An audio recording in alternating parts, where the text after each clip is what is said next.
এই মুহূর্তে পাওয়া বিশেষ সংবাদ, সোমালিয়া থেকে গাজা, বিশ্বজুড়ে ছড়িয়ে পড়া একাধিক ভূরাজনৈতিক সংকটের সর্বশেষ পরিস্থিতি নিয়ে আমরা সরাসরি চলে যাচ্ছি আজকের বিশ্লেষণে। প্রথমেই নজর রাখছি আফ্রিকার হর্নের দিকে। পাওয়া খবর অনুযায়ী সেখানে ব্যাপক সামরিক তৎপরতা চলছে, যা পুরো অঞ্চলের স্থিতিশীলতাকে এক নতুন সংকটের মুখে ঠেলে দিয়েছে। বিভিন্ন সূত্র দাবি করছে বিচ্ছিন্নতাবাদী অঞ্চল সোমালিল্যান্ডে ইসরায়েলি প্রভাব মোকাবিলার জন্য সোমালিয়ায় তুরস্ক এবং মিশরীয় বাহিনী মোতায়েন করা হয়েছে। এই পদক্ষেপকে একটি নতুন কৌশলগত ক্ষমতার খেলা হিসাবে দেখা হচ্ছে। জানা যাচ্ছে সোমালিয়া এই পদক্ষেপকে তাদের সার্বভৌমত্বের উপর সরাসরি হুমকি হিসাবে দেখছে, আর এর প্রতিক্রিয়ায় তারা মিত্রদেশগুলোর কাছে সমর্থনের জন্য আবেদন জানিয়েছে। পরিস্থিতি বেশ জটিল। এখানে অনেকগুলো শক্তির স্বার্থ জড়িত। অভিযোগ উঠেছে তুরস্ক শুধু সৈন্যই নয়, ট্যাঙ্কসহ ভারী সামরিক সরঞ্জাম সরবরাহ করে সোমালিয়ার অবস্থানকে আরও শক্তিশালী করার চেষ্টা করছে। আফ্রিকার হর্নের এই উত্তেজনা থেকে এবার নজর ফেরানো যাক গাজার দিকে। সেখানে সংঘাত এখনও চলছে, আর এর মধ্যেই উঠে আসছে পরস্পর বিরোধী নানা দাবি, যা এক ভয়াবহ মানবিক সংকটকে আরও ঘনীভূত করছে। সূত্র থেকে পাওয়া খবরে বলা হয়েছে ৮,০০০-এর বেশি মৃতদেহ এখনও ধ্বংসস্তূপের নিচে চাপা পড়ে আছে। এই সংখ্যাটি সেখানে চলমান ধ্বংসযজ্ঞের এক মর্মান্তিক চিত্র তুলে ধরে। এরই মধ্যে ইসরায়েলি প্রধানমন্ত্রীর একটি কথিত মন্তব্য ঘিরে তৈরি হয়েছে বেশ কিছু গুরুত্বপূর্ণ প্রশ্ন। এই দাবিটি ৭ই অক্টোবরের হামলার প্রাথমিক বিবরণের সাথে ঠিক মিলছে না।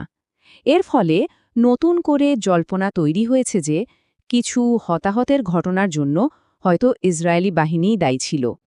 এই সংঘাতের আজ এখন ছড়িয়ে পড়েছে ইসরায়েলের ভেতরেই। অভিযোগ উঠছে সরকারের বিরুদ্ধে সেখানে বড় আকারের বিক্ষোভ শুরু হয়েছে, যা দেশকে কার্যত বিভক্ত করে ফেলেছে। খবরে বলা হচ্ছে আল্ট্রা অর্থোডক্স ইহুদি সম্প্রদায়গুলো রাষ্ট্রের সামরিক পদক্ষেপের বিরুদ্ধে তীব্র প্রতিবাদ জানাচ্ছে এবং বড় আকারের বিক্ষোভ প্রদর্শন করছে।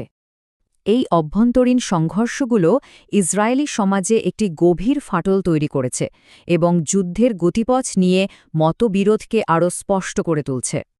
এই সংঘাত এখন আর কোনো নির্দিষ্ট অঞ্চলে সীমাবদ্ধ নেই। নতুন রিপোর্টগুলোতে দেখা যাচ্ছে ব্যাপক বিদেশি সম্পৃক্ততা এবং জটিল কূটনৈতিক চাল।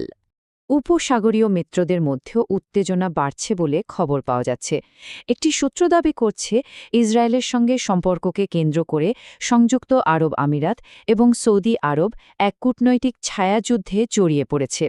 সম্প্রতি প্রকাশিত একটি তালিকা থেকে জানা যাচ্ছে গাজার সামরিক অভিযানে অংশগ্রহণকারী ব্যক্তিদের মধ্যে বহু বিদেশি নাগরিকও রয়েছে, যা এই সংঘাতের বৈশ্বিক মাত্রাটিকে সামনে নিয়ে এসেছে।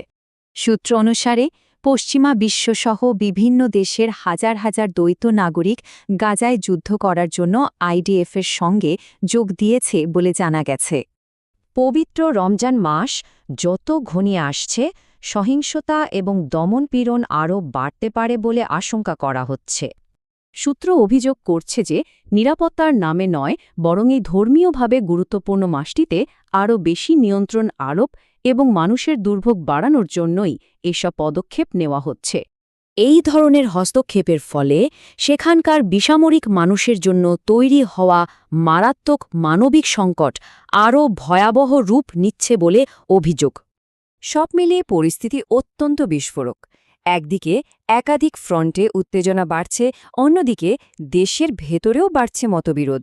প্রশ্ন একটাই, এই ক্রমবর্ধমান উত্তেজনার মধ্যে আন্তর্জাতিক সম্প্রদায় কি একটি বড় সংঘাত এড়াতে পারবে? এর উত্তর দেবে আগামী দিনগুলোই।